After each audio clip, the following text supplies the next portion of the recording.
Hello, my name is Roland Walter. I work in the maintenance department here at the Rothaus Brewery. I'd like to show you how to check various pieces of equipment using the Testo 870 thermal imager.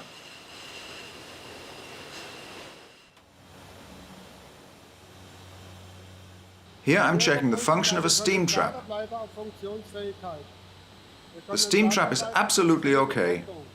If it wasn't okay, it would be just as warm on the right as it is on the left. That's why you can immediately see that there is no loss of steam.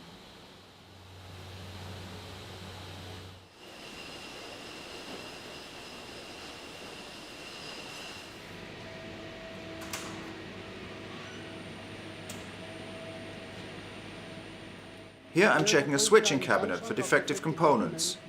Here you can see a very hot contactor. It has a temperature of over 80 degrees Celsius.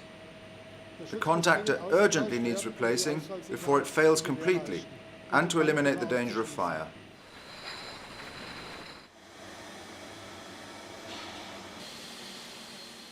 Here I'm checking a pump in the brew house. You can see clearly that one of the bearings is running very warm.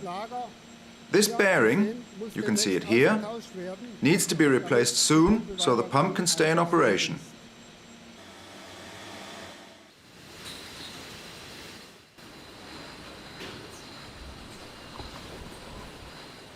Here I'm checking a switching cabinet in the bottle cellar. Here too you can see a defective contactor. For preventive maintenance reasons, we need to replace it soon, so the plant can continue working without interruption.